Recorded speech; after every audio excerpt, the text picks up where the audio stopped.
سرا ربنا أعلاك قدرا يا إمام الأنبياء أنت في الوجدان حي أنت بالعينين بهي أنت عند الحب ري أنت هادي والصفي يا حبيبي يا محمد يا نبي سلام عليك يا رسول سلام عليك يا حبيب سلام عليك صلوات الله عليك يا نبي سلام عليك يا رسول سلام عليك يا حبيب سلام عليك صلوات الله عليك. Bismillahirrahmanirrahim. Assalamualaikum warahmatullahi wabarakatuh. Waalaikumsalam warahmatullahi wabarakatuh. Subhanallah walhamdulillah wala ilaha illallah Allahu akbar. Wassalatu wassalamu ala rasulillah sallallahu alaihi wasallam.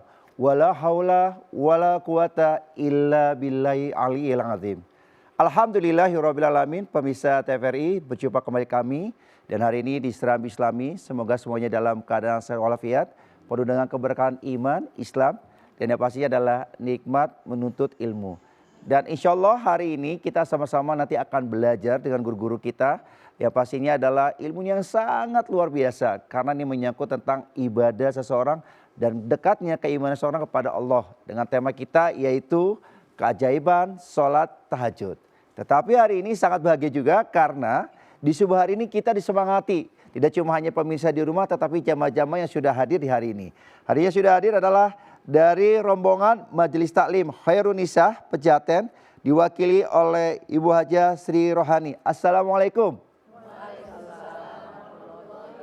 Kurang semangat. Assalamualaikum. Kayaknya nih pagi-pagi masih pada merem-merem atau mungkin pagi-pagi nih ada yang lupa nih. Jangan-jangan masakan nih ada yang gosong di rumah nih, enggak ya? Enggak lah, hari ini bahagia karena kita semua sama-sama belajar nanti sama guru-guru kita. Nah pemirsa juga sama-sama kami harapkan hari ini ya semuanya bisa dengan tenang. Kita sama-sama nanti belajar menurut ilmu dan siapkan juga Al-Qurannya, catatan kita yang lalu. Semoga apa yang kita tulis ini menjadikan bekal pahala buat kita semua. Dan hari ini sangat luar biasa karena tema kita adalah tentang keajaiban sholat tahajud. Saya nggak sendirian. Saya perkenalkan narasumber kita yang sudah hadir di tengah-tengah kita. Kalau gitu langsung aja kita sapa. Di sini sudah hadir. Alhamdulillah. Assalamualaikum Ustadz Kiai Pak Dokter. Waalaikumsalam Wabarakatuh ya. warahmatullahi Nah, wabarakatuh. alhamdulillah sudah hari pertama kali ini di sebelah kiri saya. Beliau ini alhamdulillah sehari-hari sebagai wakil ketua Sekolah Tinggi Agama Islam Salahuddin Al-Ayyubi, yaitu Bapak Dr. Kiai Haji Asep Habib Idrus Alwi, MA, MSc atau MM ya. Atau saya manggilnya biasa Pak Dr. Asep. Assalamualaikum. Waalaikumsalam warahmatullahi wabarakatuh. Masya Allah Bu, lihat Pak Dr. Asep Bu, gelarnya panjang. Terus juga pendidik. Seneng gak sih Bu ngeliatnya Bu? Tuh, ngaku ya berarti ya ngelihatnya ya. Kalau lihat pendidik seperti ini kayaknya kan semangat ya mahasiswanya ataupun juga para murid-muridnya untuk belajar. Amin. Nah Pak Dokter sebelah juga nih ada Pak Dokter nih, ada guru kita nih sehari udah pasti kenal nih ini ya. Karena beliau pun selalu mengisi ya, tidak cuma hanya sebagai dai tapi juga sebagai pengasuh dai trainer Indonesia, yaitu saya nyebutnya Kiai nih. Kiai Haji Syadan SAG MM. Assalamualaikum Kiai. Waalaikumsalam warahmatullahi wabarakatuh. Berjumpa kembali hari ini ya. Panjang umur sehat ya. Alhamdulillah. Alhamdulillah. Dan juga sahabat saya nih yang selalu mengiringi kalau kita dalam mengaji ya, ini pasti selalu ada, yaitu guru kita juga yaitu Ustadz Mahfuzul Khuluqi. Assalamualaikum Ustadz. Waalaikumsalam warahmatullahi wabarakatuh. Masya Allah, ini udah lama nggak jumpa ya? Iya, betul. Alhamdulillah berjumpa di tahun ini dan mudah-mudahan nih tahun ini dan kedepannya setiap hari semakin maju. Amin. Serambi Islam makin dicintai. Amin. Dan ternyata kalau saya lagi ke pelosok daerah itu ditunggu. Narasumbernya beda-beda, terus kori-korinya keren-keren, terus para pengisinya juga alhamdulillah disukai oleh masyarakat. Dan nggak lupa Dan mudah-mudahan ini satu Hostnya paling ganteng. Masya Allah, amin, ya rabbal alamin.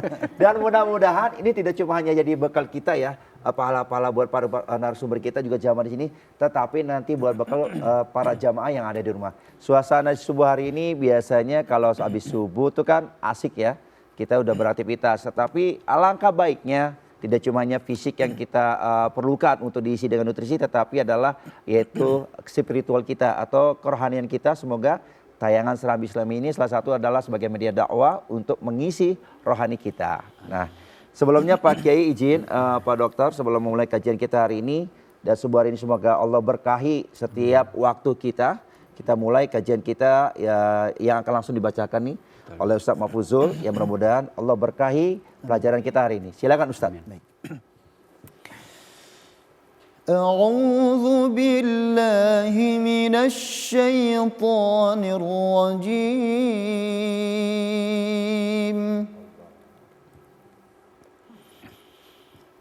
بسم الله الرحمن الرحيم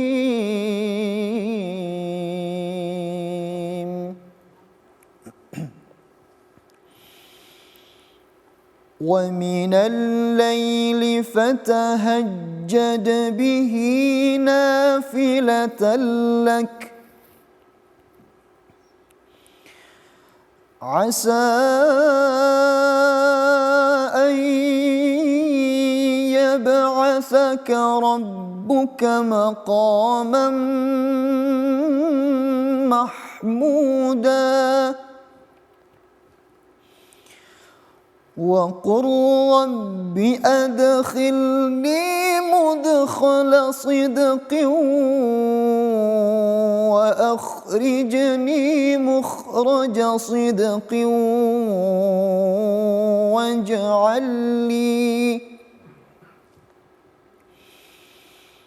واجعل لي من لدنك سلطانا نصيرا وقل جاء الحق وزهق الباطل إن الباطل كان زهوقا صدق الله العظيم. Aku berlindung kepada Allah dari godaan syaitan yang terkutuk.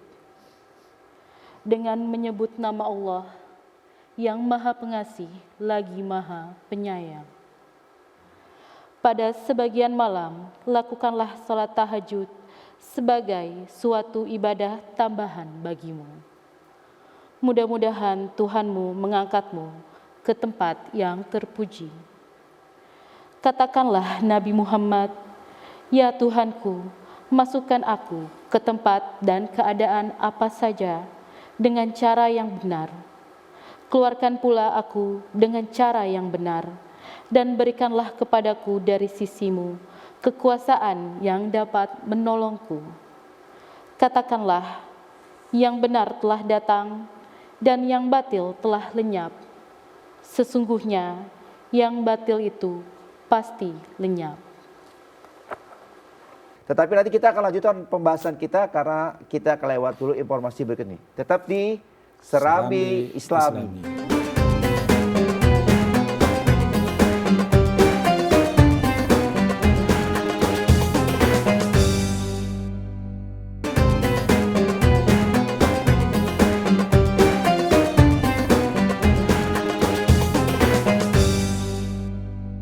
Alhamdulillahirrahmanirrahim, kita sudah kembali lagi di studio dan pastinya kita sudah menyimak ya, semoga kita semua baik penonton di studio juga di rumah ya, jamaah-jamaah di sini semuanya hari ini dipenuhi dengan ketenangan hati dari Allah Subhanahu wa taala. Nah, ini langsung ke pembahasan kita nih menarik Pak Dokter ya. Mengenai tentang keajaiban sholat tahajud. Ini kayaknya ada salah satu kalau menurut bahasa kita tuh tahajud itu adalah salah satu senjata orang yang mukmin. Ketika meminta, ketika kita mohon pada Allah. Nah, mungkin dikaitkan dengan tadi surah nih bacakan nih. Biar kita memahami secara lebih detail tentang bagaimana begitu tahajud menjadi sebuah yang penting buat dalam kehidupan kita. Baik. Assalamualaikum warahmatullahi wabarakatuh. Waalaikumsalam warahmatullahi wabarakatuh. Alhamdulillah, hamdan wa syukranillah, amma ba'du. Puji syukur kita panjatkan kehadirat Allah Ta'ala. Salawat beserta salam semoga selamanya tercurah atas junjungan alam baginda kita Nabi besar Muhammad sallallahu alaihi wasallam. Pemirsa Serambi Islami baik yang ada di studio atau yang ada di rumah. Alhamdulillah dengan izin Allah kesempatan ini kita dapat berjumpa dalam majelis ilmu dan semoga kita mendapatkan ilmu yang bermanfaat. Amin. Juga dapat melaksanakan apa-apa yang akan disampaikan oleh para guru-guru kita semuanya insya Allah. Amin. Amin. Terkait dengan materi yang disampaikan bahwa keistimewaan atau keajaiban sholat tahajud. Dalam Al-Quran, sholat ini adalah sholat yang istimewa karena masuk dalam Al-Quran. Sunat yang lain tidak ada. Di dalam Al-Quran dengan redaksi yang berbeda, ini diulang sebanyak 14 kali yang saya tahu. Di antaranya di dalam surah 17 ayat 79 ini. Nah oleh karena itu, sholat ini juga merupakan kebiasaan para nabi, Nabi Muhammad, para sahabat, para salafus saleh, dan ulama-ulama kita. Sehingga dengan istiqomah menunaikan ibadah sholat tahajud ini akan mendapatkan hal-hal yang irasional, hal-hal yang spektakuler, hal-hal yang sangat luar biasa. Dan ini dicontohkan sejak dulu. Misalnya Panglima kita, Jenderal Sudirman, dia mimpin pasukannya, menyerang musuh, melawan musuh, dan sukses. Kenapa? Karena malamnya menunaikan ibadah sholat malam, sholat tahajud. Ayat tadi menjelaskan bahwa di dalam surah 17 ayat 79, 80, 81 di situ diurai adalah A'udzubillahi minasyaitonirrajim, Bismillahirrahmanirrahim. Wa minal laili fatahajjad bihi nafilatan laka. Asa ayyab'atsaka rabbuka maqaman mahmuda. Dan dari sebahagian malam, tidak minta semuanya. Salat tahajudlah kamu kata Allah sebagai salat sunat tambahan. Mudah-mudahan Allah itu pasti. Asa ayyab'atsaka rabbuka maqaman mahmuda. Allah akan mengangkatmu ke derajat yang tinggi. Amin. Jadi orang-orang yang tidak menunaikan ibadah sholat tahajud tidak akan mendapatkan ini. Walaupun sholatnya luar biasa, berupaya untuk khusyuk. Tapi kalau tidak tahajud tidak akan mendapatkan ini. Mendapatkan Allah angkat harkat derajatnya ke derajat yang tinggi. Atau diberikan karir tertinggi. Mungkin dia tidak jadi direktur utama. Tapi dia karirnya tinggi dan aman. Dan dia bisa melaksanakan ibadah. Terhindar dari kejahatan dan kemaksiatan. Ini jaminan Allah. Nah, Bapak Ibu sekalian, kalau kita masih ragu dengan jaminan Allah, kita mau semangat dengan jaminan siapa lagi? Nah, ya. Jadi Allah ini jaminannya pasti. Janjinya benar dan tidak akan meleset. Jadi satu. Yang kedua, orang tahajud itu juga akan Allah berikan dalam ayat yang selanjutnya, wa qur rabbi adkhilni mudkhala sidqiu wa akhrijni mukhraja sidqiu wa ja'alni min ladunka sultanan nasira. Ya Muhammad berdoa kepada Allah. Ini doa tahajud. Jadi setidaknya kalau doa yang lain tidak hafal, doa ini saja.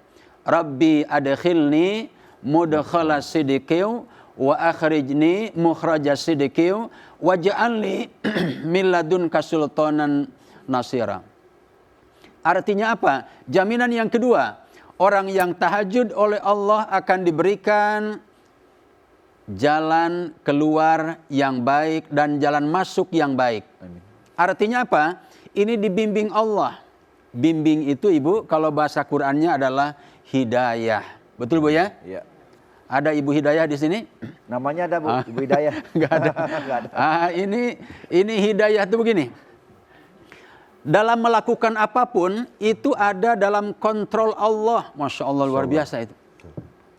Jadi apa saja aktivitas yang kita kerjakan, Allah kontrol kita. Ya Allah.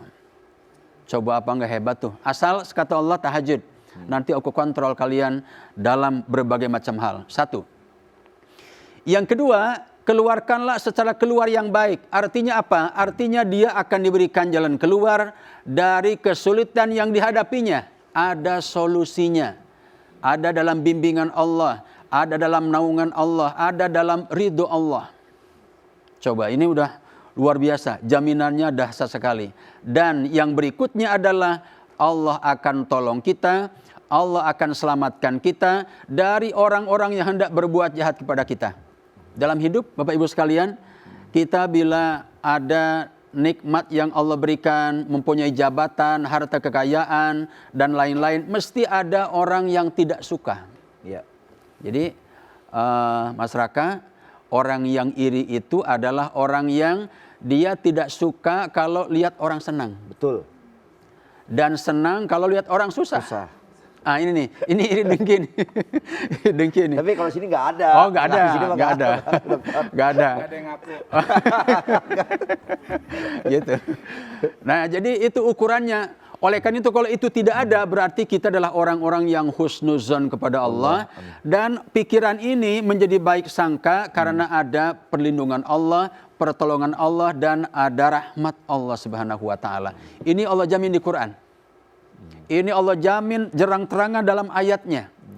Dan selanjutnya Allah jelaskan wa qul ja'al haqqu wa zahaqal batil innal batila kana zahuqa. Datang yang hak, hilang yang batil. Bapak Ibu bisa dirasakan, yang istiqomah tahajudnya maka akhlak-akhlak yang baiknya muncul. Seperti jamaah kita kan, coba lihat sendu. Mukanya sendu. Apa masyarakat sendu itu? Sudah. Nah, ini sebenarnya bukan sembarangan sendu, tapi memang efek dari tahajud itu. Nah, kemudian yang kedua, dia tidak akan muncul sifat pemarahnya, sabar aja. Betul. Suaminya ngomel-ngomel, dia sabar. Suaminya marah-marah, Lembut, dia ya. sabar. Jadi tidak nimpalin. Repok itu kan satu dia berbicara, satu dia diam. Jadi nggak terjadi berantem. Nah, kalau satu nimpa, satu berbicara, akhirnya berantem. Nah, tahajud ini kata Allah akan membuat orang menjadi nyaman, aman, damai. Juga suami masyarakat. Ya. Suaminya kalau pulang tepat waktu. Nah, itu ya. Ibu-ibu kan was-was tuh kalau suaminya pulangnya ke tepat waktu. Nah, nyangkut-nyangkut di mana kan? Tapi kalau tahajud, Allah jamin insya Allah suaminya pulang tepat waktu. Dia jujur, kemudian tidak pelit, kemudian ya baik hati. Waduh, udah semuanya bagus. Ada yang ketawa yang pelit. Nah, ini salah satu efek yang Allah jelaskan dalam tahajud, dan insya Allah kita semua akan mendapati itu. Insya Allah asal tahajud kita diurai, dilaksanakan secara istiqomah, dan insya Allah setiap malam. Insya Allah. Amin. Makasih masyarakat. Iya, ini menarik sekali nih ya pembahasan dari Pak Dokter yang ternyata kalau dipikir-pikir ini bisa jadi tahajud ini adalah pelindung buat kita dan Iya. menjadi rahmat dari Allah supaya kita hidupnya tentram. Nah, masih ada lagi bahasanya tentang keajaiban tahajud. Tetap bersama kami di Serambi Islami.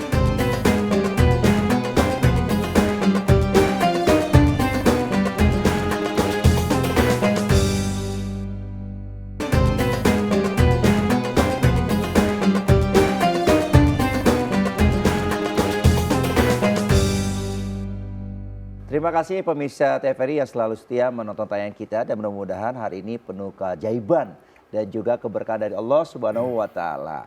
Nah, kita lanjutkan pembahasan. Nah, ini menarik tadi disampaikan sama Pak Dokter, ternyata bisa jadi ini dengan tahajud ini merupakan sebuah senjata buat kita. Dan baiknya lagi adalah tahajud ini bisa menjadi sebuah pembentuk karakter pribadi muslim yang sejati. Saya mau nanya langsung ke Pak Dokter nih. Pak Dokter nih, ada nggak sih ada satu surat atau perintah Allah yang menyatakan bahwa ya beruntung sekali kalau kita memang sholat tahajud dan itu membantu tentang pembentukan karakter seorang muslim yang baik. Betul. Oke.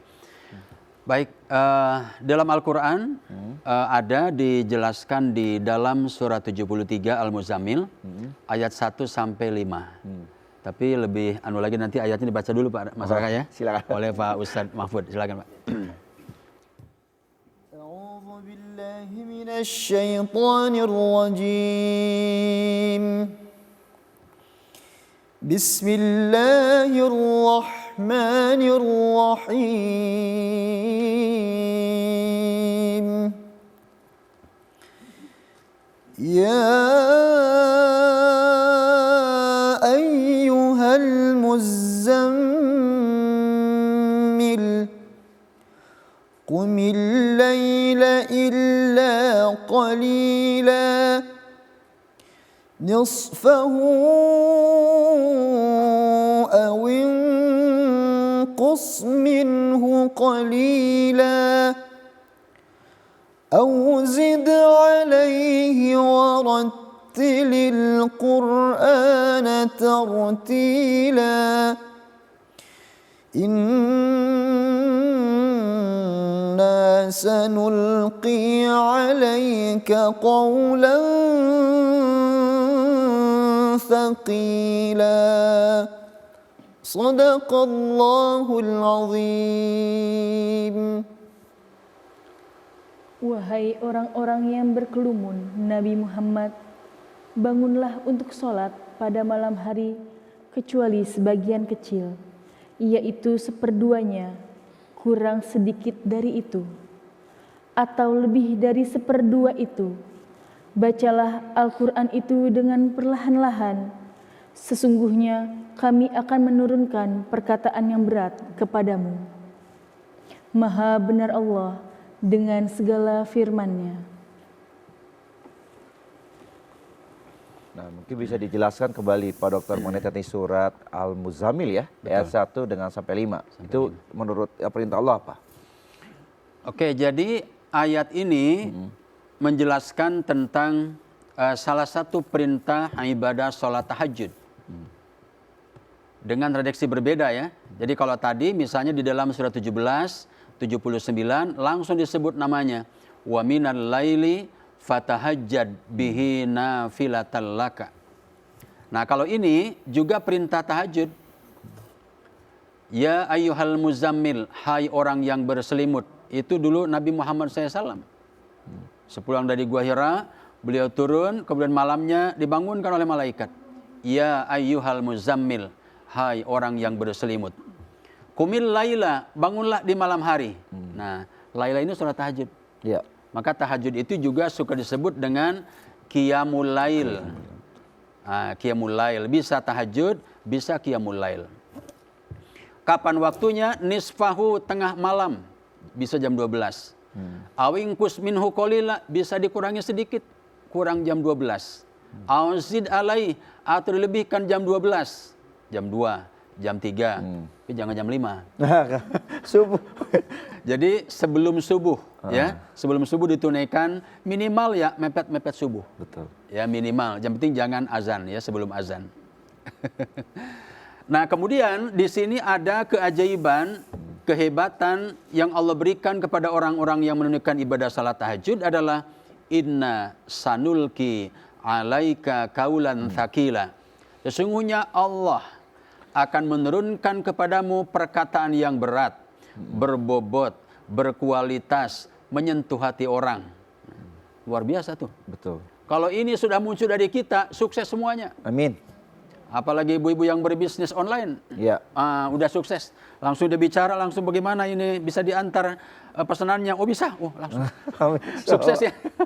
Nah ini bisa ilmu entrepreneurship, tapi malamnya sholat dulu. Maka Bapak Ibu sekalian, terutama ada urusan-urusan penting, sholat malam dulu. Lalu mau telepon, bismillah, langsung telepon. Gimana mas, kapan dikirim uangnya? Dan suaminya maksudnya kan? Ya, langsung kirim. Nah jadi ini tahajud ini Allah berikan begitu. Ya. Nah kalau ini bisa, nah maka luar biasa dahsyat. Allah akan memberikan kepada kita perkataan yang berat, berbobot, berkualitas, menyentuh hati orang. Kita berkata kepada siapa saja, kepada segmen mana saja akan diterima. Sebagaimana contoh Nabi besar Muhammad Sallallahu Alaihi Wasallam, dakwahnya sampai kita sekarang sudah 1400 tahun lalu. Dakwahnya Nabi Muhammad seakan-akan di depan kita, seakan-akan hadir di tengah-tengah kita dan dekat dengan kita. Itu salah satunya. Kenapa? Karena beliau tidak menunaikan ibadah sholat malam. Masya Allah. Ya, ini menarik ya. Ini kalau tadi Pak Dokter menjelaskan tentang bagaimana surat-surat atau perintah-perintah Allah di dalam Al-Quran. Nah, saya mau nanya nih ke Kiai Sadar nih kan. Karena kan pasti kehidupan sehari-hari ini banyak ya. Kadang orang bukan menggampangkan tentang tahajudnya, tetapi mungkin belum tahu tentang pemaknaannya atau manfaat secara kehidupan sehari-hari. Nah, mungkin bisa sedikit dikasih tahu nih Kiai, kira-kira apa sih keuntungannya ketika kita melaksanakan sholat tahajud dalam kehidupan kita, pekerjaan atau urusan bisnis dan sebagainya. Ya, terima kasih. Hamdan wa syukron lillah, sholatan wa salaman ala rasulillah, amma ba'du. Terima kasih Pak Kiai, host kita yang ganteng, Ustaz Mahfuzul. Memang luar biasa apa yang tadi disampaikan oleh Kiai, begitu banyak keutamaannya yang sangat dahsyat. Ya. Karena itu sholat tahajud adalah sholat yang hanya dimiliki oleh orang-orang yang bertakwa. Sholat tahajud adalah sebuah sikap, perilaku, dan karakter yang hanya dilakukan oleh orang-orang yang soleh. Tahajud adalah dimiliki oleh orang-orang yang istiqomah. Dan sholat tahajud hanya bisa dilakukan oleh orang-orang yang ikhlas dan calon-calon penghuni surga Allah Subhanahu wa ta'ala. Karena itulah Rasulullah diperjalankan ketika Isra Mi'raj adalah di malam hari. Nggak ada ceritanya di siang hari. Karena di malam hari itulah masuk tadi sentuhan kolbu, perkataan yang dahsyat, dan hikmah-hikmah kita bisa ambil di dalam malam hari itu. Ketika kita bermunajat, bermesraan dengan Allah Subhanahu wa ta'ala. Siapa itu hambanya Allah? Ya dia baik hubungannya kepada Allah, baik hubungannya kepada manusia. Maka siapa yang ingin dijadikan hamba-hamba Allah, jangan luput di malam harinya. Kalau sudah jadi hamba Allah, maka insya Allah selesai urusan dunia kita, rumah tangga kita, kehidupan kita, pekerjaan kita.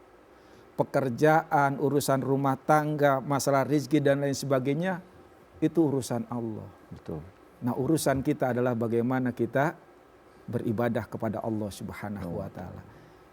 Ada pepatah Arab yang mengatakan, man asya taqiyan asya qawiyan. Siapa yang hidupnya diisi dengan nilai-nilai ketakwaan, amalan-amalan orang bertakwa, maka hidupnya akan dipenuhi dengan kekuatan-kekuatan. Maka siapa yang ingin kuat dalam hidupnya, siapa yang ingin harmonis dalam rumah tangganya, siapa yang ingin damai di lingkungannya, jangan tinggalkan sholat malam. Insya Allah orang yang tahajud, kehidupannya dijamin oleh Allah Subhanahu wa ta'ala, dan ganjarannya hebat.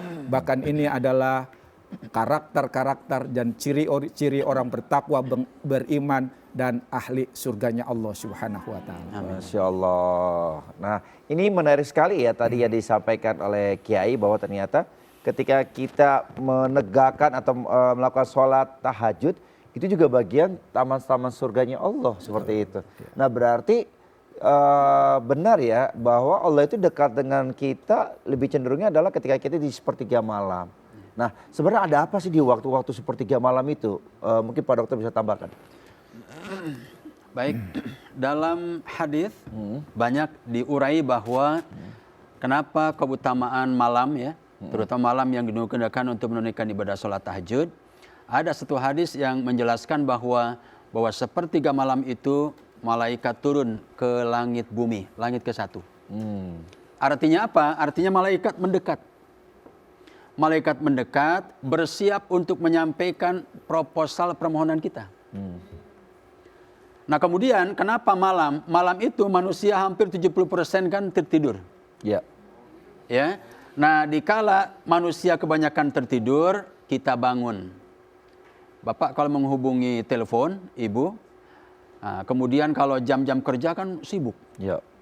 Tapi kalau hari libur kan tidak ada yang pakai tuh. Kalau malam, coba telepon malam, nggak ada orang yang ngangkat. Iya, betul. Emang pulang semua orang kan? Iya, betul. Nah, ilustrasinya ketika malam itu hubungan kepada Allah tidak banyak orang menggunakan. Karena orang pada tidur. Nah, di saat itu kita bangun, maka kelebihannya yang akan Allah berikan ialah satu, doanya diijabah Allah. Amin. Amin. Cepat, Ibu ya. Karena ada tempat-tempat yang mustajab. Di mana coba Ibu? Iya.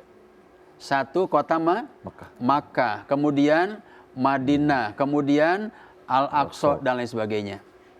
Tapi ada waktu yang mustajabah. Itu bisa dari mana saja, yaitu sepertiga malam. Maka amat sangat rugi di malam hari kalau cuman tidur. Amat sangat rugi usia kita kalau di malam hari hanya digunakan untuk tidur. Dan tidur tidak ada habisnya kan? Iya. Kemarin tidur sampai jam 6 ya, begitu. Besok tidur lagi, nggak ada habisnya.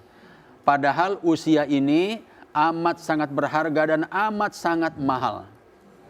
Ibu sekalian, saudara-saudara kita, tetangga kita semua kan banyak yang wafat ketika COVID, Bapak ya? Iya, benar. Ini alumni semua ini. LC. Alumni COVID, alhamdulillah. Walaupun sudah kita masuk ke rumah sakit dan lain sebagainya, alhamdulillah masih diberikan kesehatan. Nah, maksud saya kepada kita semua, mari kita gunakan untuk menunaikan ibadah sholat malam karena ini amat sangat luar biasa dahsyat kemuliaannya, keajaibannya, dan amat sangat sayang dan rugi serugi-ruginya orang yang melewatkan malam tidak ibadah kepada Allah Subhanahu wa taala. Masya Allah, ini nasihat yang bagus sekali buat kita ya. Jangan sampai kita termasuk orang-orang yang merugi melewatkan waktu malam yang saatnya untuk kita dekat sama Allah, tetapi kita hanya asik berselimut atau tidur. Masih ada pembahasannya bagaimana kira-kira waktu yang tepat dan yang terbaik untuk kita dekat ataupun melaksanakan ibadah sholat tahajud. Tetap bersama kami di Serambi Islami.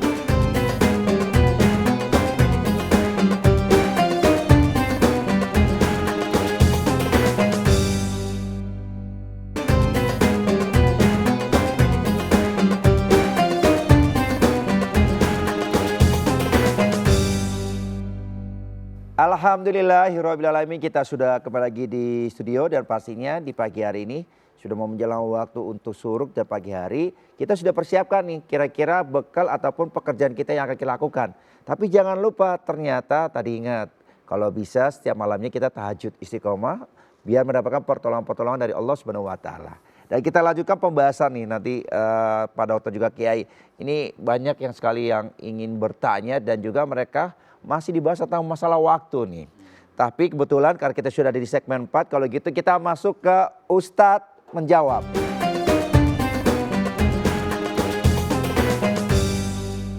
Assalamualaikum warahmatullahi wabarakatuh. Saya Nuraini dari Depok, izin bertanya Pak Ustadz. Kebanyakan orang sulit untuk melakukan salat tahajud karena sering terlewat saat tidur di malam hari. Bolehkah sholat tahajud tanpa tidur terlebih dahulu? Wassalamualaikum warahmatullahi wabarakatuh. Waalaikumsalam warahmatullahi wabarakatuh. Ini pertanyaan bagus sekali nih karena ini mewakili ya, kadang saya juga begitu juga gitu. Jadi pertanyaan mewakili sekali nih Pak Dokter. Kira-kira kalau sholat tahajud nih kita sering terlewat ya saat tidur di malam hari, boleh nggak kalau sholat tahajud ini tanpa tidur terlebih dahulu? Oke. Baik hadirin sekalian. Untuk menunaikan ibadah sholat tahajud juga boleh untuk tidak tidur ya. Namanya qiyamul lail. Jadi kalau tidak tidur dulu namanya qiyamul lail, bangun di malam hari. Kalau tahajud biasanya tidur terlebih dahulu dan dua-duanya boleh. Dua-duanya bagus, pahalanya juga bagus. Yang tidak bagus yang tidak tahajud. Dua-duanya bagus, ya tahajud. Nah, kemudian hanya agar senantiasa menghadirkan kekhusyuan hati, memang lebih afdol tahajud itu tidur dulu. Misalnya kita tidur jam 8, jam 9, bangun jam 2, bangun jam 1, tahajud, biasanya lebih khusyuk, biasanya lebih mantap, biasanya lebih hening, dan biasanya lebih fokus doanya kepada Allah Subhanahu wa taala. Ini kelihatannya jamaah-jamaah di rumah juga kayaknya mau melihat nih Ini jangan-jangan pertanyaan ini juga bersama jamaah di rumah. No? Coba dilanjutkan Pak Dokter. Oh iya. Iya, jadi gini. Dan ini pernah dilakukan oleh Abu Bakar Siddiq radhiyallahu anhu. Jadi kalau beliau biasanya karena beliau adalah orang Islam, masuk Islamnya sejak muda, jadi beliau biasanya tidak terlewatkan sholat sunat tahajud. Dan beliau tidur dulu, itu pasti bangun. Kalau hadis Umar bin Khattab, dia biasanya karena masuk Islamnya sudah tengah tubuh, beliau kadang suka lewat. Oleh karena itu, beliau kalau tahajud dia tidak tidur dulu, dia langsung. Bahkan langsung witir. Gitu, langsung witir, dan itu juga boleh. Nah, jadi beliau witir karena kadang-kadang beliau suka bablas. Ya, suka bablas, itu dalam hadis ini dijelaskan. Oleh karena itu, dua-duanya boleh, dua-duanya bisa, dua-duanya bagus. Yang penting sholatnya ditunaikan dengan baik, dengan khusyuk, terutama rakaat-rakaatnya lengkap. Nabi Muhammad SAW biasa menunaikan ibadah sholat tahajud. Kata Aisyah, Rasul melakukan 4-4-3. Jadi 4 rakaat 1 salam, 4 rakaat 1 salam, kemudian 3 witir. Jadi kalau 2, 2, 2, 2, 2, 1. Jadi witirnya 1. Jumlahnya 11. Ini yang sering lakukan oleh Rasulullah SAW di rumahnya Aisyah, ya, insya Allah. Nah, baik.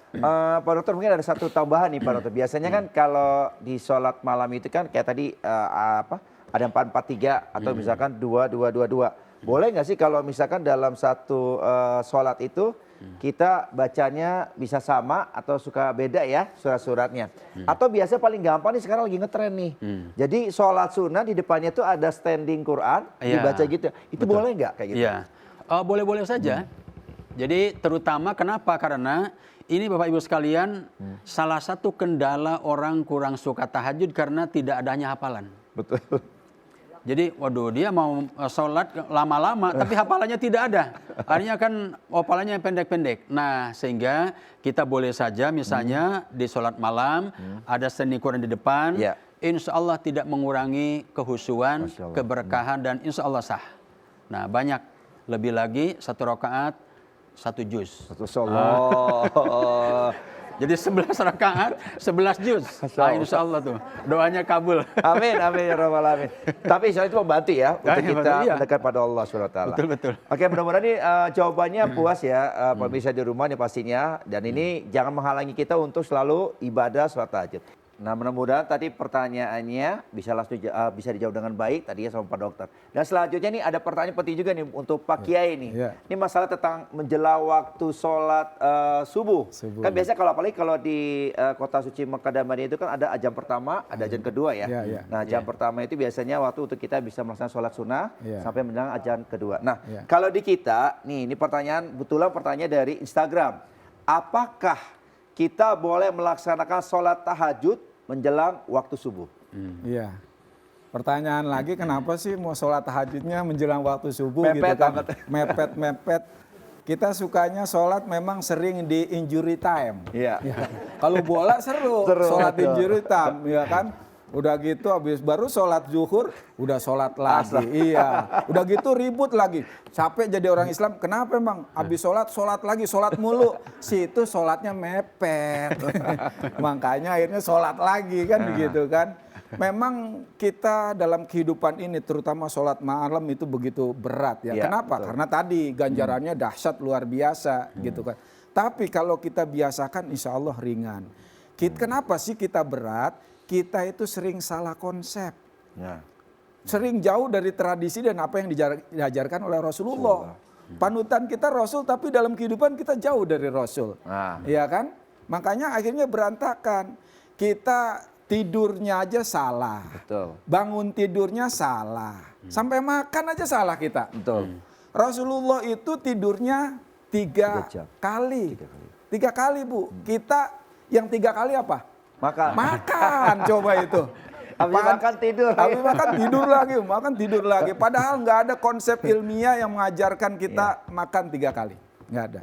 Tapi yang diajarkan oleh Rasul justru tidur 3 kali. Kapan itu? Yang pertama selepas Isya kita tidur. Lalu kemudian tengah malam Rasulullah bangun. Disinilah Rasulullah melakukan berbagai macam aktivitas. Yang paling utama adalah tahajud, qiyamul lail. Rasulullah kalau safar itu beliau sholatnya di qasar, di jamak. Tapi kalau tahajud tetap dalam keadaan dimanapun berada, dalam keadaan apapun, Rasulullah tetap sholat tahajud. Begitu yang dilakukan oleh para sahabat dan ulama-ulama, begitu kan. Nah, yang kedua Rasulullah tidur menjelang subuh justru.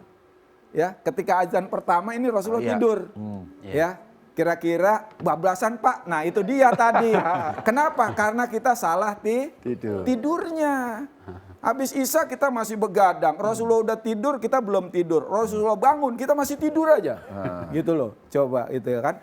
Kalau kita benar cara tidurnya, maka di situ justru nikmat kita tidur antara azan pertama dengan azan kedua. Kira-kira 15 menit sampai setengah jam. Ya di situ Rasulullah tidur.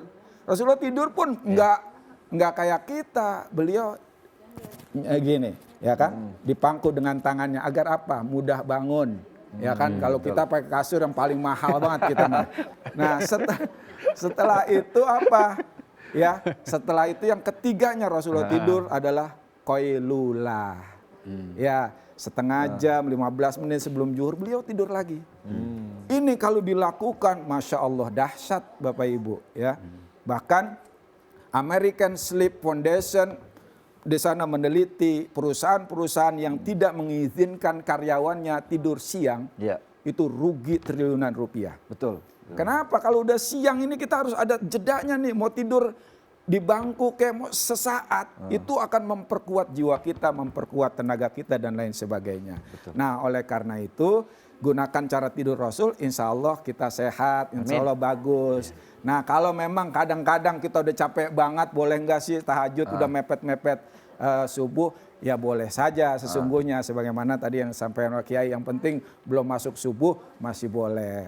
Itu kira-kira begitu masyarakat. Ini menarik sekali ya mengenai saya mau tanya lagi ya kan, ibu-ibu kalau mau tidur baca doa tidur dulu apa baca WA dulu? Ayo. Benar. Ini kayaknya tempat tidurnya malah justru handphone ya. Handphone ya. Baru bangun. Iya, saya juga begitu kadang. Oke, ini menarik nih Pak Dokter ya tadi sampaikan ya bahwa saya ternyata Masya Allah kemuliaan-kemuliaan dalam sholat tahajud. Bahkan tidak cuma hanya Allah yang menyerukan ya, kita sebagai umatnya Rasulullah ya. Bahkan ketika kalau tidak salah ada satu peristiwa perang, kalau tidak salah Rasulullah saat itu memang diserukan untuk kita adalah yaitu pertolongan Allah. Betul. Bahwa dengan sholat tahajud. Nah sebegitu besarnya keajaiban sholat tahajud untuk kita saat sekarang ini nih, di zaman yang modern nih. Betul. Apalagi kan sekarang udah ada kemajuan teknologi, telepon udah pakai alarm dan sebagainya ya kan digital. Nah ini apa sih yang perlu khususnya buat kita nih sebagai muslim di generasi sekarang ini, dengan kemajuan teknologi ini bisa menjadi penunjang meningkatkan keimanan ketahuan kita pada sholat tahajud. Betul. Oke, hadirin sekalian yang dirahmati Allah. Di zaman modernisasi bahwa tahajud ini sebenarnya tantangannya berat. Iya. Walaupun memang balasannya juga amat sangat dahsyat. Salah satunya adalah orang yang tahajud dia mukanya bersinar, bercahaya. Ibu-ibu kalau malam itu mukanya bersinar, Pak. Iya. Oke. Baca WA dia.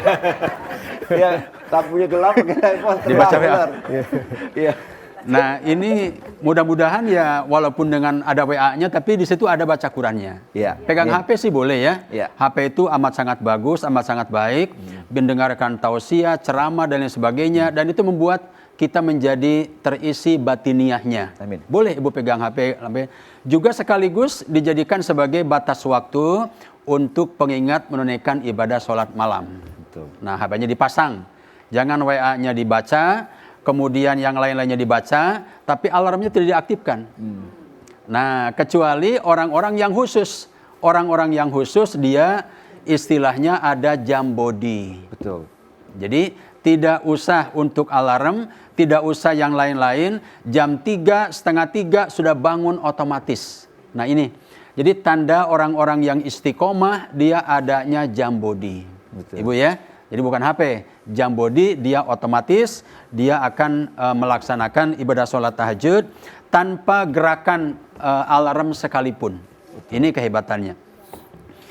Kemudian yang berikut adalah kedahsyatannya ini amat sangat banyak. Kalau diurai mungkin tidak cukup Mas Raka ya. Sangat banyak. Di antaranya misalnya dalam surat 51 ayat 15 sampai 18. Salah satu tanda ahli surga itu dia adalah menunaikan ibadah sholat tahajud dengan istiqomah, setiap malam diupayakan, tidak pernah tinggal. Amin. A'udzubillahi minasyaitonirrajim. Bismillahirrahmanirrahim. Innalil muttaqina fi jannati wa uyun. Akhidina ma atahum rabbuhum. Innahum kanu qabla dzalika muhsinin kanu qalilan minal laili ma yahjaun. Sesungguhnya orang-orang yang bertakwa ada dalam taman-taman surga. Mereka akan mengambil apa yang Allah berikan kepadanya.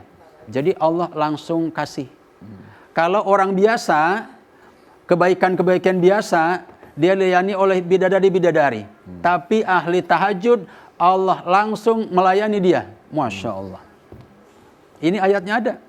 Ini beda. Maka surga itu tingkatan, tidak sama. Salah satunya adalah dia akan mendapatkan apa yang Allah berikan kepadanya langsung.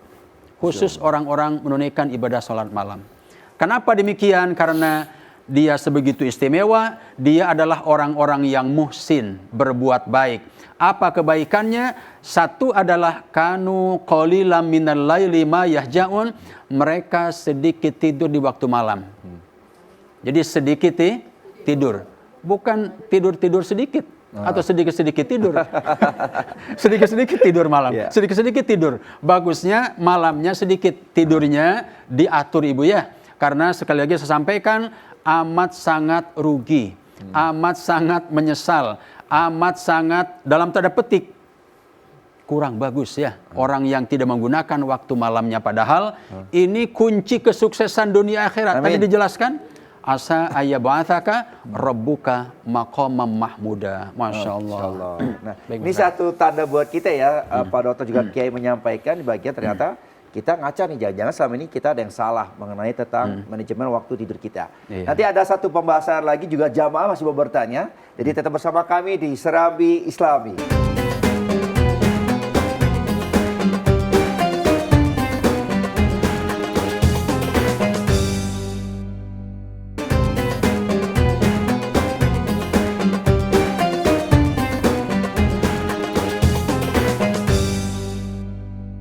Alhamdulillahirrabbilalamin, dan kita sudah kembali lagi di studio. Dan pastinya di segmen ini tetap di Ustadz Menjawab.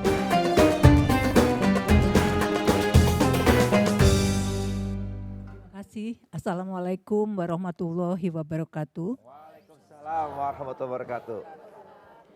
Nama saya Ibu Eti Nuriati. Saya ingin bertanya kepada Pak Ustadz mengenai sholat tahajud ya. Kadang-kadang kita ada yang 8-3 tapi cepat gitu ya. Tapi kadang-kadang kita ada waktu-waktu yang tertentu kita punya masalah sehingga kita tuh ingin husu gitu Pak Ustadz. Jadi tidak 8-3, misalnya kita cuma 4-3, 2-2-3. Itu mana yang lebih baik menurut Pak Ustadz? Terima kasih. Wassalamualaikum warahmatullahi wabarakatuh. Waalaikumsalam warahmatullahi wabarakatuh. Ini kayaknya pertanyaan mewakili karena banyak sebagian dari masyarakat kita mungkin ya nggak kuat berdiri, lama-lama dan sebagainya mungkin kondisi itu. Oke, mungkin satu lagi Pak Kiai boleh ya? Boleh. Oke, selanjutnya. Assalamualaikum warahmatullahi wabarakatuh. Waalaikumsalam warahmatullahi wabarakatuh. Nama saya Emma Sofiana dari jamaah dari Khairun Nisa Pejaten. Pertanyaan saya, bagaimana caranya agar kita bisa istiqomah dalam melaksanakan sholat tahajud? Karena menurut pengalaman saya pribadi itu seringkali ya kita nggak bisa memungkiri ya kalau kita kecapean seringkali jadi sholat tahajudnya itu terlewatkan. Demikian saja Ustadz, terima kasih. Assalamualaikum warahmatullahi wabarakatuh. Waalaikumsalam warahmatullahi wabarakatuh. Silakan langsung Ustadz. Bapak Ibu, kata Rasul, ahabul a'mal ilallahi adwamuha wa in qalla. Amalan yang paling dicintai oleh Allah itu adalah rutinnya, istiqomahnya meskipun sedikit. Maka yang terpenting kita dalam soal tahajud bukan persoalan berapa rakaatnya, ya, tapi seberapa istiqomahnya kita, gitu loh. Ya, Rasul biasanya 11 rakaat ketika beliau qiyamul lail. Tapi boleh nggak Ustadz? Karena saya repot ngurusin anak segala macam, saya 7 rakaat aja, nggak apa-apa, ya, karena ada kaidah ma la yudraku kullu la yutraku kullu. Sesuatu yang nggak bisa kita lakukan semua, jangan ditinggalin semuanya, ya kan? Kalau 7 kayaknya masih berat juga malam Pak Ustadz. Bagaimana 5? 5 nggak apa-apa, dilakukan juga. Yang penting sholat tahajud. 5, 1, 2, 3. Saya harus ngurus suami juga Pak Ustadz. 3 gimana 3 Pak Ustadz? Boleh, nggak apa-apa, boleh deh. Sama ibu-ibu nggak apa-apa, boleh. 3, 1, 2, 3. 3 kalau bahasa Arab masih jamak Pak Ustadz, masih banyak. 1 boleh nggak Pak Ustadz? 1. Boleh dah sama ibu nggak apa-apa. Asal dikerjain qiyamul lail. Cuma kata saya 1 lama persiapannya doang.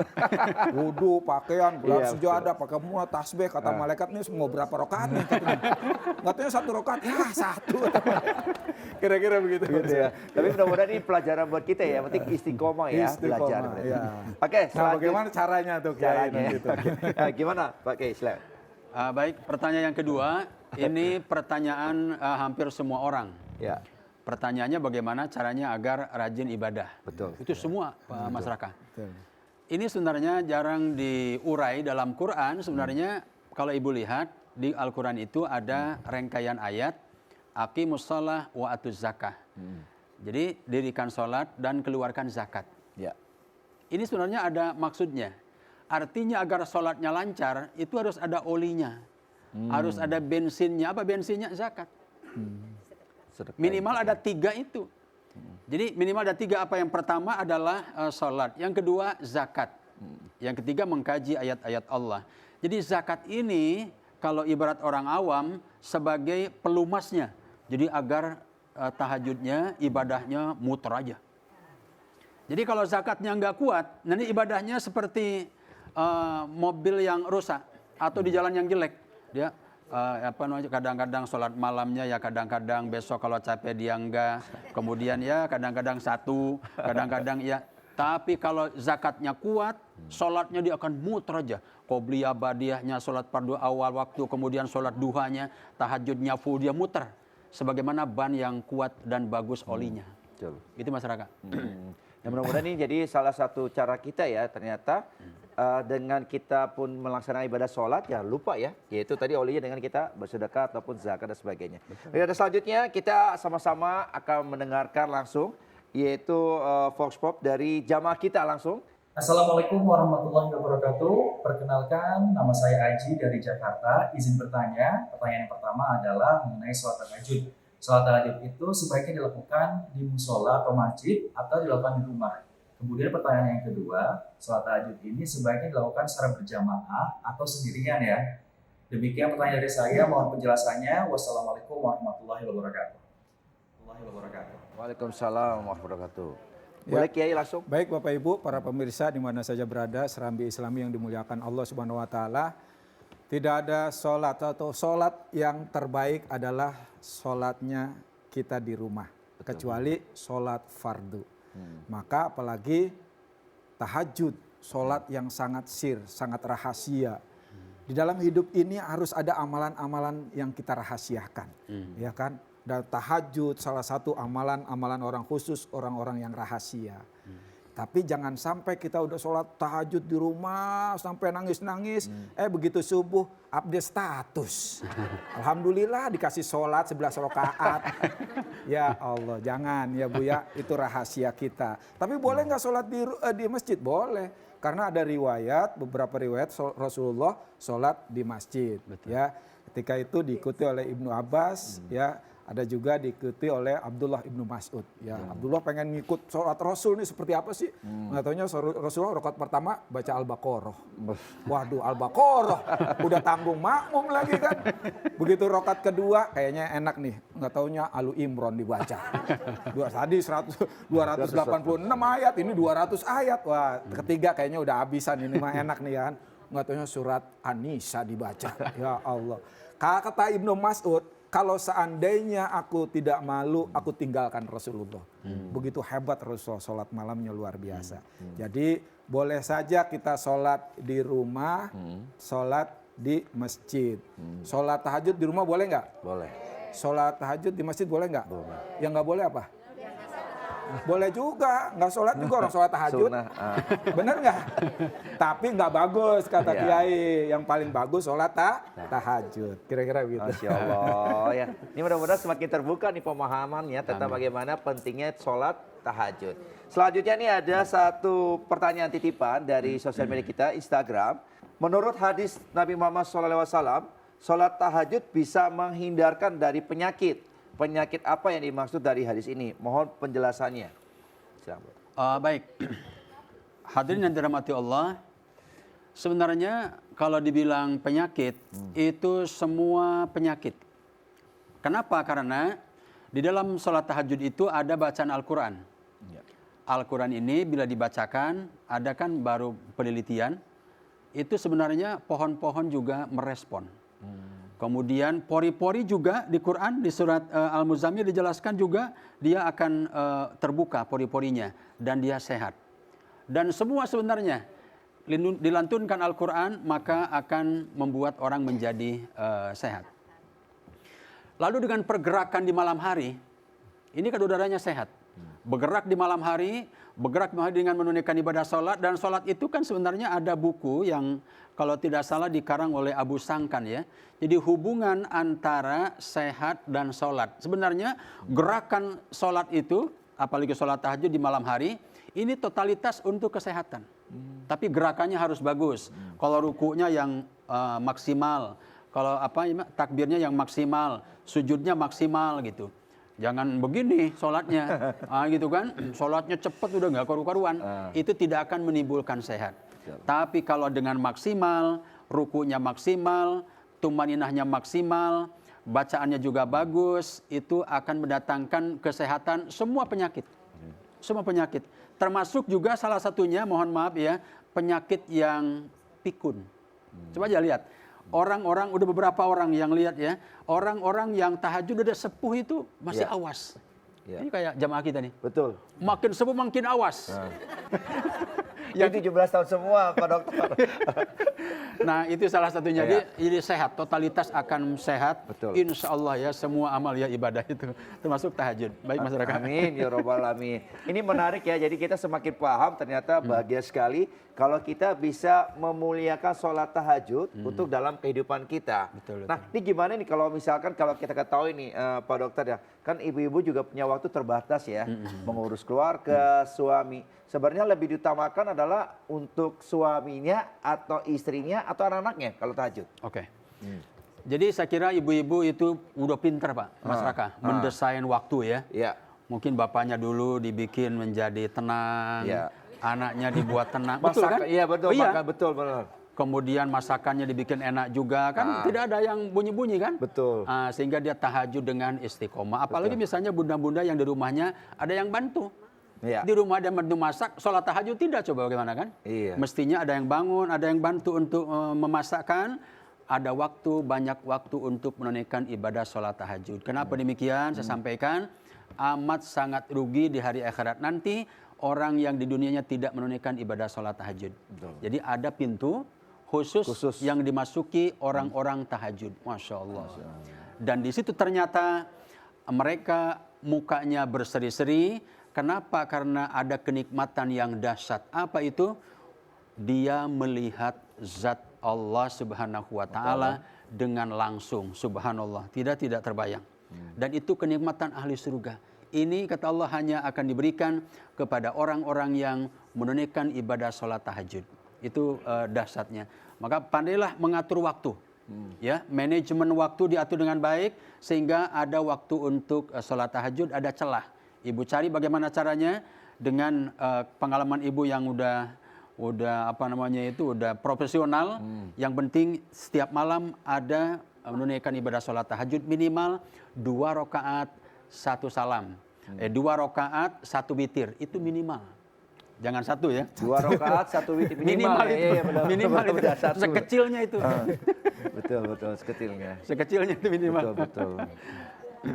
Iya. Oke. Jadi pembahasan ini menarik ya juga pemirsa di rumah. Ternyata kalau kita tahu masalah jumlah ataupun ya banyak rakaat. Betul. Yang penting adalah bagaimana kita melaksanakan ibadah ini dengan itu kenyamanan ya. Seperti itu. Nah, gimana nih caranya mungkin Pak Kiai bisa jelaskan nih. Kemarin kan sempat tuh kita demam bola ya semuanya. Ada yang euforia bola, kita begadang dan sebagainya. Kadang akhirnya waktu sempat sih sholat tahajud tapi mepet banget gitu waktunya. Itu gimana Pak Kiai? Ya, tadi itu ya bagaimana kita cara ngatur cara hidupnya, cara bangunnya ya dan seterusnya. Kalau kita benar insya Allah bagus. Kalau kita memang terlanjur untuk begadang, jangan tidur sekalian, kita langsung tahajud, langsung qiyamul lail gitu loh ya. Kenapa? Karena malam itu tidak beda dengan malam yang berikutnya. Ya banyak keutamaan-keutamaan yang tidak diberikan Allah pada malam berikutnya. Jadi kalau kita luput malam itu tidak akan datang lagi malam berikutnya. Ini makanya sayang ya. Dan saya ingatkan Bapak Ibu, para pemirsa di mana saja berada, kata Rasul, min husni islamil mar'i tarkuhu ma la ya'nihi. Di antara tanda kebaikan Islamnya seseorang adalah dia meninggalkan hal-hal tidak bermanfaat. Kita ini banyak buang-buang waktu. Udah nonton bola bareng-bareng, niat masuknya bareng, yang masukinnya siapa bareng. Messi di tackle sama siapa kita tahu. Begitu bola selesai, ceritanya lebih seru lagi. Oh tadi Messi ini begini-gini ya, oh tadi Ronaldo begini-gini. Padahal nonton sama-sama. Itu ceritanya durasinya lebih banyak dari main bolanya. Coba. Buat apa? Kita ini banyak membuang-buang waktu yang tidak berguna. Padahal ciri orang Islam yang baik adalah dia senantiasa bermanfaat, memanfaatkan waktu-waktunya. Masya Allah. Ada Sa'ad bin Mu'az ya. Sa'ad bin Mu'az ini Islamnya masuk usia 30 tahun. Meninggalnya 7 tahun. Berarti berislam berapa tahun? Masuk Islam 30 tahun, meninggalnya usia 37 tahun. Berislam berapa tahun? 7 tahun. Coba apa kata Rasul ketika Sa'ad meninggal? Kematian Sa'ad mengguncang arsy Allah. Kematian Sa'ad jenazahnya dipikul sangat ringan karena dipikul oleh para malaikat. Apa yang dilakukan Sa'ad hanya berislam 7 tahun tapi bisa menggoncang arsy Allah. Pasti malamnya tidak dilalui sia-sia. Pasti nggak meninggalkan malam, pasti malamnya berkualitas. Karena tadi janji Allah, derajat hanya bisa naik derajat dan mulia orang-orang yang melakukan sholat malam. Amin ya Rabbal Alamin. Nah mungkin satu pertanyaan Pak Kiai, Jin. Banyak masyarakat menganggap bahwa kalau kita qiyamul lail itu hanya sholat tahajud saja atau mungkin ada tambah-tambahan. Bisa ada tambah sholat hajat atau sebagainya. Ya. Boleh banyak sekali ya sholat-sholat yang bisa kita lakukan, bahkan tidak hanya sholat. Ya Rasulullah kadang tartil Quran, beliau tadarus Al-Quran, bahkan bisa sampai subuh ya. Kadang-kadang beliau tadabur ilmu, beliau taklim ya. Begitu juga yang dilakukan oleh sahabat. Bahkan kadang-kadang beliau membangunkan keluarga beliau. Di tengah malam ini juga penting juga. Jadi ibu-ibu masuk surga jangan sendiri. Ketika ibu udah bangun malam duluan, bangunin suaminya. Ini mentang-mentang udah tergantian tidur. Enggak, jangan tidur. Pak bangun Pak, ya kan tidur lagi ibunya jangan. Itu buat suami juga di rumah begitu. Nih saya tanya, yang sering bangun malam duluan istri apa suami? Istri. Salah. Suami dulu nyenggol istri, bangun-bangun, suaminya tidur lagi, istri yang bangun. Ya kayak gitu. Ya. Jadi seperti itu Bapak Ibu ya. Insya Allah. Insya Allah mudah-mudahan nih jawaban singkat kita nih semakin paham. Dan kita menyadari ternyata mungkin selama ini ada kekurangan kita yang bisa kita tutupi dengan ilmu yang pagi hari ini kita berikan oleh para guru-guru kita. Masih ada satu segmen lagi, nanti kita sama-sama nanti akan bermuhasabah dan juga zikir. Tetap bersama kami di Serambi Islam.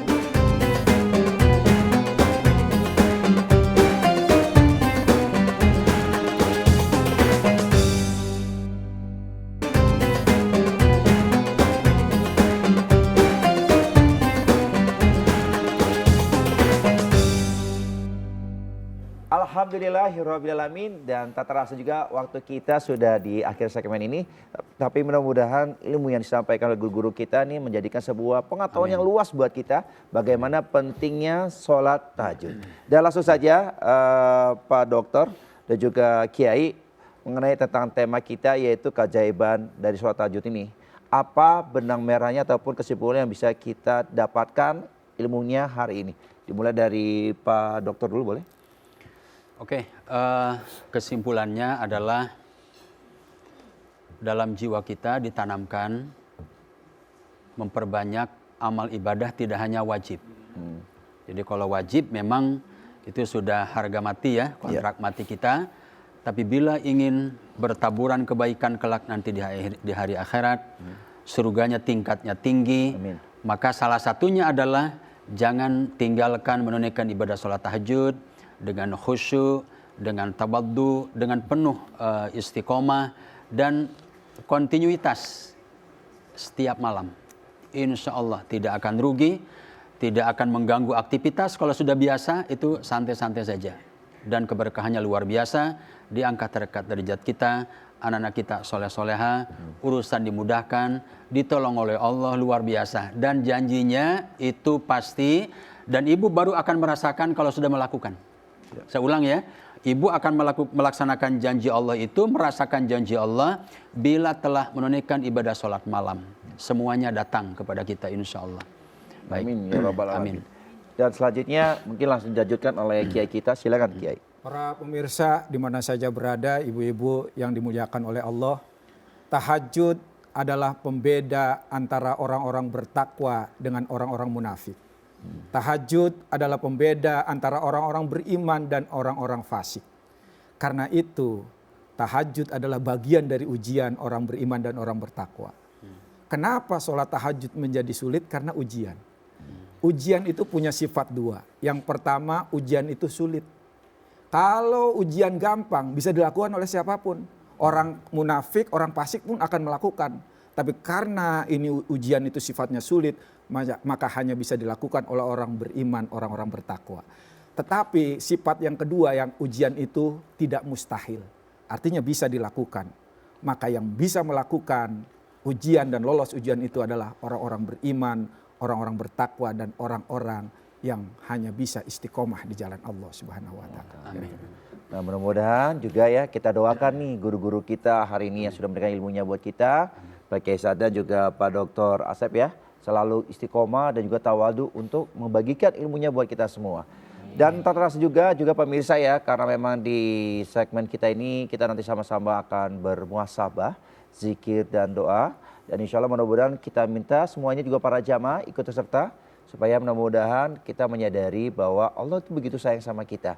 Dan langsung saja untuk zikir dan muhasabahnya dan juga doa dipimpin langsung oleh Pak Dr. Asep. Silakan.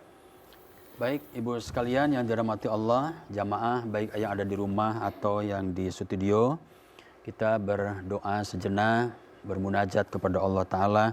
Semoga doa-doa kita dikabulkan Allah, permintaan kita dikabulkan Allah Ta'ala. Astaghfirullah Rabbal baraya, astaghfirullah minal khataya, astaghfirullah Rabbal baraya, astaghfirullah minal khataya. Ya Allah ya Tuhan kami, jadikanlah kami orang-orang yang istiqomah melaksanakan kebaikan. Jadikanlah kami orang-orang yang taat takwa melaksanakan perintah Allah. Ya Allah ya Tuhan kami, banyak kami melaksanakan kemaksiatan, kejahatan. Kemaksiatan yang terang-terangan atau yang tersembunyi. Dan Allah dengan kebaikannya menutupi kesalahan-kesalahan kami ya Allah. Menutupi kesalahan-kesalahan kami ya Allah. Dan Allah menunggu kapan kami bertaubat kepada Allah Subhanahu wa taala. Ya Allah ya Tuhan kami, ya Allah ya Rabbal alamin. Jadikanlah kami orang-orang yang istiqomah melaksanakan kebaikan. Istiqomah tahajud kami, istiqomah melaksanakan salat fardu kami, istiqomah duha kami, istiqomah qiraatul Quran kami, dan istiqomah dalam berbagai macam kebaikan. Ya Allah, ya Tuhan kami, bimbinglah kami untuk selalu melaksanakan perintah-Mu ya Allah, dan hindarkanlah kami dari perbuatan-perbuatan jahat, kemaksiatan, bisikan-bisikan syaitan yang merugikan, dan semoga kami dituntun kepada jalan Shiratal Mustaqim, jalan yang lurus dalam lindungan naungan Allah Subhanahu wa taala. Ya Allah, ya Tuhan kami, jadikanlah negeri kami negeri yang baik, negeri yang berkah, dihindarkan dari musibah, bencana, malapetaka, mara bahaya, dijauhkan dari orang-orang hendak berbuat jahat di negeri kami. Dan semoga kami, persaudaraan kami menjadi kokoh, menjadi solid, menjadi ukhuwah yang amat sangat kuat. Itu pun untuk memperbaiki negeri kami, itu pun untuk menjalin komunikasi ke depan untuk generasi kami. Dan semoga dihadirkan generasi-generasi akan datang, generasi yang istiqomah melaksanakan kebaikan, generasi yang taat takwa melaksanakan perintah Allah, menjauhi larangannya.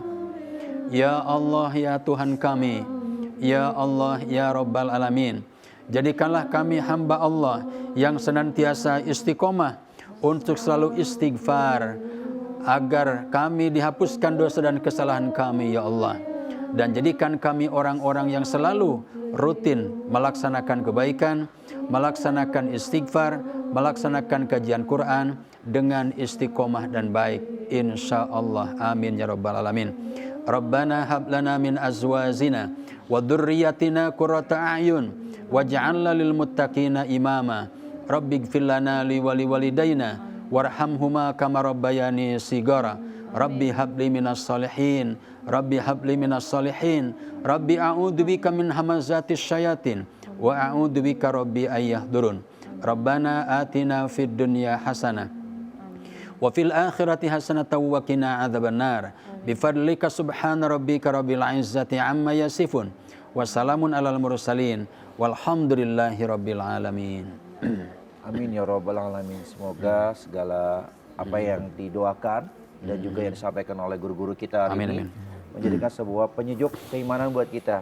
Dan juga yang diberikan, yang disampaikan oleh guru-guru kita menjadikan ladang amal pahala kebajikan untuk guru-guru kita semua. Juga pemirsa di rumah dan juga para jamaah yang hadir hari ini. Dan insya Allah kesempurnaan ini adalah milik Allah, dan kita sebagai manusia hanya sebagai melakukan dan beribadah kepadanya. Tetapi satu hal yang mendekatkan diri kepada Allah adalah Allah begitu sayangnya sama kita dan memberikan kesempatan pada kita, di antaranya lah untuk menegakkan sholat tahajud. Mari sama-sama kita tegakkan tahajud kita.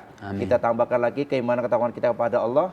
Semoga Allah begitu sayang sama kita dan rahmatnya menjadikan berkah buat kita dan alam semesta ini. Dan insya Allah mudah-mudahan yang disampaikan ini menjadikan catatan amal kebajikan untuk kita di dunia dan akhirat. Dan mudah-mudahan insya Allah kita berjumpa lagi di waktu yang akan datang. Dan sama-sama kita akhiri. Wassalamualaikum warahmatullahi wabarakatuh. Waalaikumsalam warahmatullahi wabarakatuh.